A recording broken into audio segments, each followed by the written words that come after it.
ॐ श्री परमात्मने नमः। अथ 12ोऽध्यायः भक्तियोगः।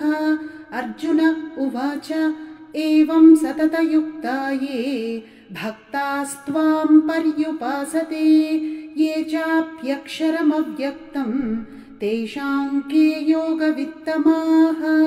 श्रीभगवानुवाच मय्यावेश्य मनो ये मां नित्ययुक्ता उपासते श्रद्धया परयोपेताः ते मे युक्ततमा मताः।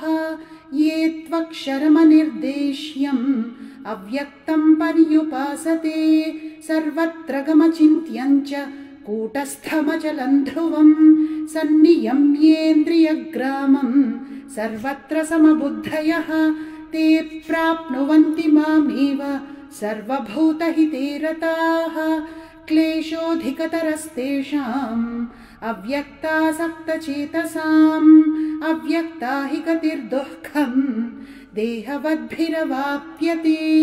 ये तु सर्वाणि कर्माणि मयि सन्न्यस्य मत्पराः अनन्येनैव योगेन मां ध्यायन्त उपासते तेषामहं समुद्धर्ता मृत्युसंसारसागरात्।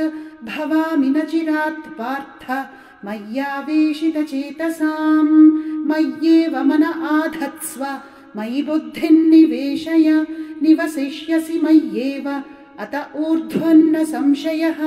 अथ चित्तं समाधातुं न शक्नोषि मयि स्थिरम् अभ्यासयोगेन ततः मामिच्छाप्तुं धनञ्जय।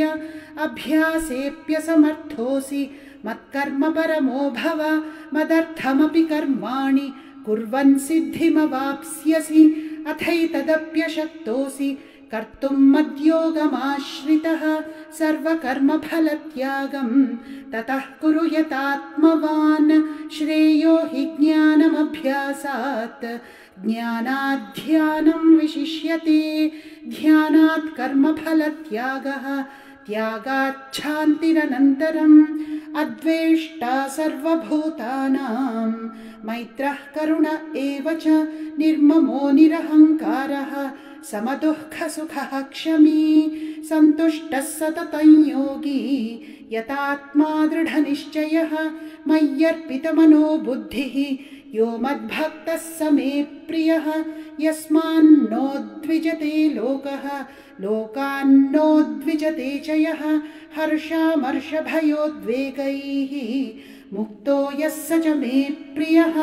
अनपेक्षः शुचिर्दक्षः उदासीनो गतव्यथः सर्वारम्भपरित्यागी यो मद्भक्तः स मे प्रियः।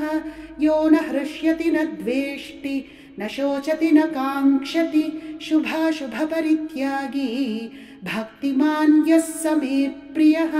समः शत्रौ च मित्रे च तथा मानापमानयोः शीतोष्णसुखदुःखेषु समः सङ्गविवर्जितः तुल्यनिन्दास्तुतिर्मौनी सन्तुष्टो येन केनचित् अनिकेतस्थिरमतिः भक्तिमान् मे प्रियो नरः।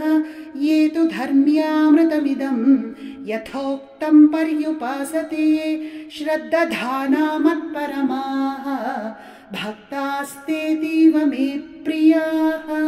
ॐ तत्सदिति श्रीमद्भगवद्गीतासु उपनिषत्सु ब्रह्मविद्यायां योगशास्त्रे श्रीकृष्णार्जुनसंवादे भक्तियोगो नाम 12ोऽध्यायः।